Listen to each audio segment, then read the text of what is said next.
Bueno, también de acuerdo a la AMI, sabemos que hay riesgos como, bueno, siniestros que ocurrieron, como fue el huracán Otis en 2023, que representaron aproximadamente 900 millones de dólares en daños. Y esto recalca la importancia de los cálculos para este tipo de siniestros. Siguiente, por favor.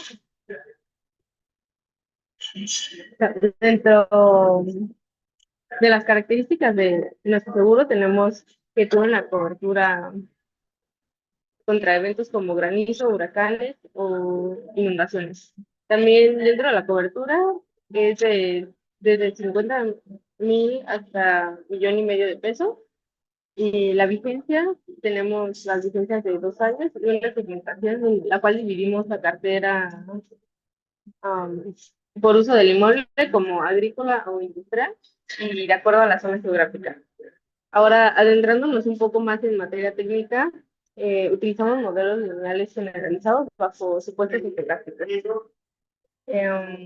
Para la frecuencia, asumimos una distribución Poisson, la cual calibramos el modelo para llegar a una tasa de siniestralidad objetivo del 5% ajustada por los factores de riesgo del inmueble.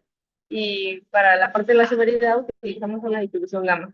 Así fue vital ajustar el parámetro de dispersión a 1,2 para reflejar la alta volatilidad que mencionaba de este tipo de riesgos y las colas pesadas, que justo son típicas de los desastres naturales, aplicando, además son deducibles bases de 10,000 pesos. Finalmente, para garantizar la suficiencia de recursos, calculamos las reservas técnicas mediante dos métodos. La reserva de riesgos en curso, calculada a prorrata día a día debido a la vigencia de 2 años, y para los siniestros ocurridos no reportados, construimos triángulos de desarrollo aplicando los métodos clásicos de Schneider y Horner Production. A continuación, mi compañero Hablado le platicará un poco más sobre pricing. Buenos días, compañeros. Espero que se encuentren muy bien.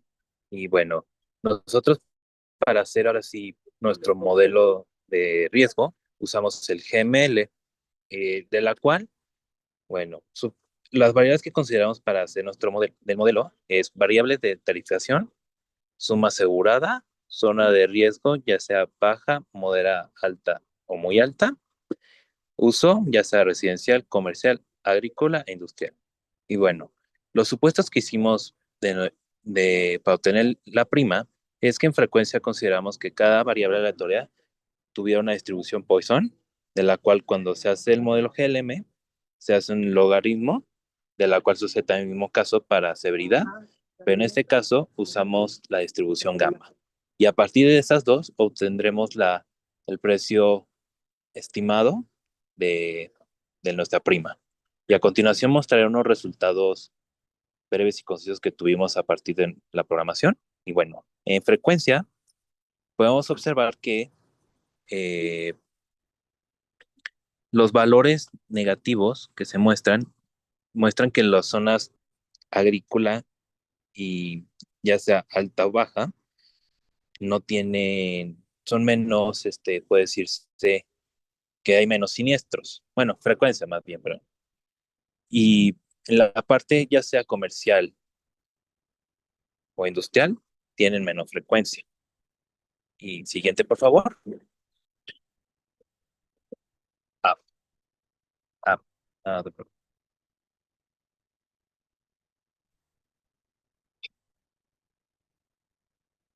Y en cuanto a severidad, consideramos que la severidad que se obtuvo por nuestro modelo fue un promedio de 10,904 pesos sin el deducible, con una dispersión del 1,2 y con el parámetro K. Y de las cuales observamos que la severidad que muestra de forma clara es que obviamente a mayor severidad en zona alta es más fuerte el gasto que tiene que hacer la aseguradora, y son donde más, ahora sí, más severidad podemos ver es en la zona comercial, de bajo industrial y al final agrícola, que se mostró también en la parte de frecuencia. Y eso de la CBA promedio lo podemos ver a continuación en una gráfica que se muestra aproximadamente que más o menos así nuestra cartera de simulación que hicimos con 10,000 pólizas, eh, 1,600 más o menos tienen ese promedio de 10,000 pesos a través de la predicción de nuestro modelo GML. Gracias y lo dejo con mi compañera. Y una cosa, profesor, rápido, es que ya no tengo mucha pila. ¿No hay problema si me salgo de la reunión? No, no hay problema. Muchas gracias.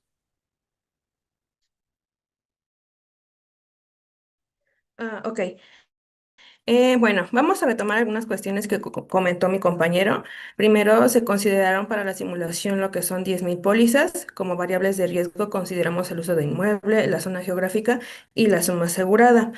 En cuanto al uso de inmueble y zona geográfica, se asignaron probabilidades específicas para determinar la severidad, de manera que obtuvimos como resultados principales lo que es una prima total de 109,28 millones de pesos, 489 siniestros y con un monto total de 53,14 millones de pesos. Estos resultados se obtuvieron ya con las adaptaciones tanto a la severidad como para la frecuencia. Para la severidad consideramos igual lo que es la distribución gamma, pero se realizó la adaptación. Originalmente estamos usando una dispersión de 2 y se modificó a 1,2 para seguir conservando lo que es la volatilidad de nuestro producto, ya que recordemos que pues es un riesgo catastrófico. Se consideraron tanto límites superiores e inferiores. Lo que es el límite inferior fue un deducible de 10.000 pesos y como límite superior, pues una suma asegurada que va de los 50.000 pesos hasta el 1,5 millones. La suma asegurada se asignó de manera aleatoria entre cada póliza. Para nuestra frecuencia adaptada, originalmente sí se había considerado lo que es una Poisson, sin embargo, detectamos que había una pequeña sobredispersión, por lo que la cambiamos a una binomial negativa. También recordemos que teníamos una tasa objetivo de siniestros del 5% y bueno, con nuestra simulación obtuvimos una tasa del 0,048 que equivale al 4,8%. Ok, aquí hay un histograma de lo que son nuestros montos de severidad, de los siniestros, y bueno, podemos ver que la mayoría se centra en montos muy pequeños, o sea, la mayoría no pasa de los 200.000 pesos, siendo más específicos, el 30% de nuestros siniestros no excede los 37.915 pesos, y bueno, más aún clave, pues el 95% no excede los 450.583, lo que nos da aquí una base, un rango para poder ir mediando lo que es las reservas y demás cuestión técnica ahí. Para los tiempos de ocurrencia y reportes, específicamente para los tiempos de recurrencia, se asignaron de manera aleatoria dentro de la vigencia de cada póliza y los reportes se realizó la simulación considerando una distribución exponencial, considerando que los reportes se tardan aproximadamente 360 días en promedio en realizarse el reporte, esto considerando que pues es un riesgo catastrófico lo que estamos manejando, ¿no? Entonces, pues esperamos que a lo mucho, pues en promedio se tarden las personas en reportarlo 360 días después del evento y pues de manera significativa, el 95% de los siniestros no exceden los 998 días de reporte, siendo puntual que aún así la mayoría de los eventos se reportan de manera casi inmediata.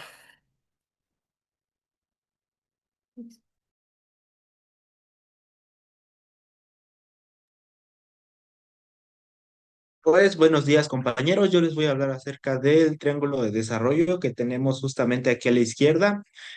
Y pues bueno, lo primero que vamos a hacer es recordar que aquí a la izquierda tenemos justamente los años de accidente, que en nuestro caso van desde el 2018 hasta el 2024, mientras que abajo tenemos los años de desarrollo, que básicamente serían como que los años subsecuentes respecto al año que nosotros tomamos como referencia acá a la izquierda. Y bueno, para analizar más o menos el comportamiento de este triángulo que tenemos por aquí, vamos a checar cómo se comporta en la primera fila del año 2018 y nos damos cuenta que iniciamos con una cantidad en el primer año de desarrollo del 2018 de 1.280.000, más o menos. Y si avanzamos al próximo año, nos damos cuenta que esa cantidad aumenta a 2.346.000. lo cual es bastante, es prácticamente el doble. Y si seguimos avanzando, nos damos cuenta que aumenta solamente a 2.852.000, lo cual sigue siendo mucho, pero ya no es tanto como vimos anteriormente. Y si seguimos avanzando el próximo año, vamos a tener por ahí un aumento a 2.945.000, lo cual ya empieza a ser un poco más pequeño. Y si seguimos avanzando, nos damos cuenta que ya ni siquiera se hace algún cambio en el número que tenemos por ahí. Así que esto de aquí lo representamos con los factores de desarrollo que tenemos acá a la derecha, que básicamente el primero es de 2.86, que nos dice que lo que nosotros obtengamos casi al inicio lo tenemos que multiplicar por 2.86, que es más del doble para el siguiente año. Y si seguimos avanzando, el siguiente factor nos dice que del año de desarrollo 2 al desarrollo 3 simplemente vamos a aumentar más o menos un 37%. De ahí del 3 al 4 simplemente un 11%. Del 4 al 5 un 3%. Es por ello que al final casi ya no se mueven. Y pues bueno, esto de por aquí lo representamos también con un mapa de calor, tal cual como se puede ver la escala de por ahí, donde está más blanco, representa cantidades menores y donde está más oscuro, de color azul, serían las cantidades como que más grandes. Y nos podemos dar cuenta que en el año 2021 tenemos como que lo más azul por aquí, los cuadrados, y si vemos las cantidades, por ejemplo, en el año de desarrollo 4 del año 2021 tenemos por ahí como 8.290.000, lo cual es bastante si lo comparamos, por ejemplo, con el año de desarrollo 4 del 2018, donde tenemos casi 3 millones. Nos damos cuenta que la cantidad varía bastante, así que es mucho. Puede deberse esto a algún shock catastrófico o alguna cosa que haya pasado específicamente en ese año. Y pues bueno, nosotros más o menos tenemos este comportamiento de nuestro triángulo debido a que representamos los retrasos con una distribución exponencial de parámetro 360. Y nosotros sabemos que el exponencial, su parámetro, justamente va a representar su media. Así que en promedio, 360 días es lo que se toma en reclamar alguna seguridad. Haya todavía muchas reclamaciones. Esto a su vez genera por ahí algunas colas pesadas que hacen que se distribuya este triángulo de la manera en la cual nosotros ya más o menos vimos con los factores de desarrollo, tal cual como lo tenemos por aquí. Y pues bueno, ese sería nuestro triángulo de desarrollo y pasamos a lo siguiente. Bueno, yo les voy a presentar lo que es la reserva IBNR. Primero recordemos que la reserva IBNR es la reserva de siniestros ocurridos pero no reportados. En nuestro caso, como ya vimos anteriormente, los siniestros que simulamos en nuestro seguro hidrometeorológico pueden tardar en reportarse meses o hasta un año, por lo que es importante constituir esta reserva y que la compañía tenga el dinero suficiente. Para el cálculo de esta reserva utilizamos dos métodos. Primero el de Chain Leather y después el de Bornhueter-Ferguson. Para el de Chain Leather utilizamos los factores desarrollados que obtuvimos anteriormente y nuestro compañero hizo favor de explicar para proyectar el monto que faltaba de que se reporte de los siniestros ocurridos en ese año y asumiendo el comportamiento pasado. Pues nosotros obtuvimos una reserva de chain leader igual a cero, lo que indica que prácticamente todo está reportado, como podemos ver en el gráfico de la derecha. Y como podemos ver en este gráfico, los montos acumulados se estabilizan en los primeros periodos, lo que explica que el método no detecte reportes faltantes significativos. El segundo método, Bornhueter-Ferguson, fue el método, es un método que combina chain leather, bueno, la historia que se utiliza en chain leather del triángulo de siniestros acumulados y un loss ratio esperado. El loss ratio esperado es el que obtuvimos con las primas emitidas y monto de siniestros ocurridos. Y en nuestro caso fue un loss ratio esperado de 38.94%. Este método nos arrojó un resultado determinista de 25.12 millones de pesos, aplicando un bootstrap de 23.69 millones de pesos en promedio y una desviación bastante alta de 56.64 millones de pesos. Esto nos dice que hay una volatilidad considerable en la reserva IBNR bajo este método, lo que es común en, pues, coberturas, como en nuestro caso, de siniestros hidrometeorológicos, ¿no? Puedes pasar a la siguiente. Aquí podemos ver un gráfico comparativo, que pues Chainladder nos dio una reserva nula, básicamente. Y en el gráfico de la derecha podemos ver la distribución Bootstrap del método Born-Hader-Ferguson. Cada barra, como podemos ver, es cuántas veces aparece cierto valor de la reserva IBNR cuando simulamos la incertidumbre de los datos. A diferencia de Chainladder, vemos una gran dispersión, lo que significa que la reserva IBNR tiene alta volatilidad y puede variar bastante alrededor del valor determinístico, ¿no? Y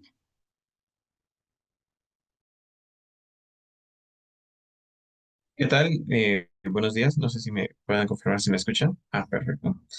Bueno, en esta presentación voy a explicar brevemente el cálculo de la reserva de riesgos en curso, así como la distribución individual obtenida a partir de nuestras pólizas.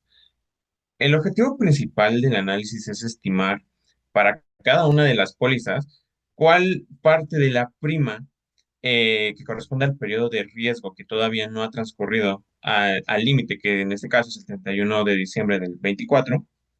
A partir de esto, obtenemos también la reserva total. Para hacerlo, utilizamos una forma muy simple y de hecho es muy utilizada en la práctica actuarial. Primero calculamos la fracción del remanente de tiempo, dividiendo los días pendientes entre los días totales de la póliza. Una vez se obtiene esta fracción, la multiplicamos por la prima individual y así obtenemos la reserva de riesgos en cursos de cada contrato. Eh, Cuando el corte se encuentra después del fin de la vigencia o la duración es cero, entonces directamente a la reserva le asignamos un valor cero, un valor nulo, ¿va? Ahora, en pantalla, un poquito más técnico, pueden ver el código que implementa este procedimiento. La función que estamos utilizando aquí es la de remind fraction. Esta calcula la proporción de días pendientes y luego aplicamos esa función a cada fila del data frame. Posteriormente, obtenemos la reserva de riesgos en cursos individual y la sumamos para obtener una reserva total que nos considere todas nuestras pólizas. Ahora, uno de los primeros resultados es que la fracción promedio del tiempo remanente en toda la cartera es de aproximadamente del 4%. Esto nos indica que en general la mayoría de las pólizas se encuentra cerca del final de su vigencia. El resultado se confirma visualmente en el histograma que aquí les muestro en la parte inferior derecha. La distribución está fuertemente concentrada cerca del cero. De hecho, o sea, si ven, tiene un sesgo hacia la derecha y algunos valores aislados de la reserva de riesgos en curso más altos corresponden a pólizas ya sea que están en inicio reciente o en vigencias mucho más largas. Finalmente, la reserva total resultante representa la suma de todas estas exposiciones pendientes. Este tipo de cálculo es fundamental para fines regulatorios, para control interno o para entender cómo se distribuye la exposición del portafolio. Y bueno, en conclusión, el procedimiento implementado es adecuado, es el que hemos estado trabajando durante todo el semestre y durante todo el curso. Es transparente y bien apoyado, es consistente con la teoría actuarial, con estadística y financiera. Em, entonces, pues, nosotros podemos seguir aprendiendo de este modelo de una forma algo bayesiana, si bien podría decirlo así, para ir aprendiendo e ir actualizando nuestra información. Entonces, eso es todo. Muchas gracias.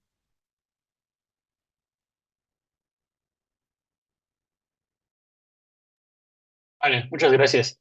Solamente un favor, este equipo, ¿me pueden mandar por mensaje todos los participantes del equipo? Es que luego voy anotando, pero ahorita me parecían como que nombres repetidos, entonces.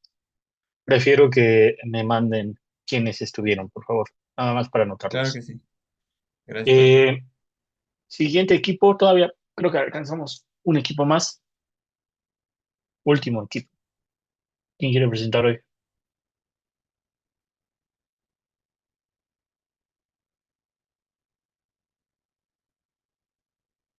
Ya no hay equipos que presenten hoy.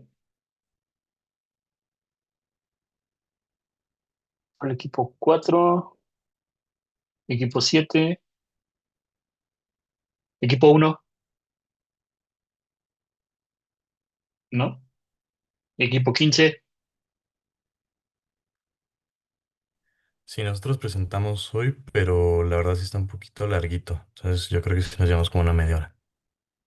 Ok. Bueno, a ver, avance, equipo 15.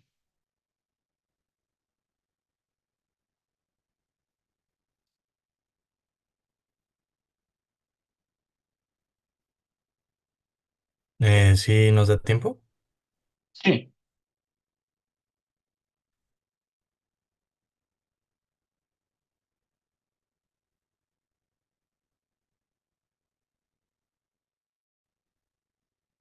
Bueno, hay creo dos participantes de nuestro equipo que no están. Nos comentaron que tuvieron problemas para llegar a su trabajo. Entonces no sé si sí nos podría dar chance de que nos tocara el viernes. ok, vale. No lo teníamos contemplado, la verdad.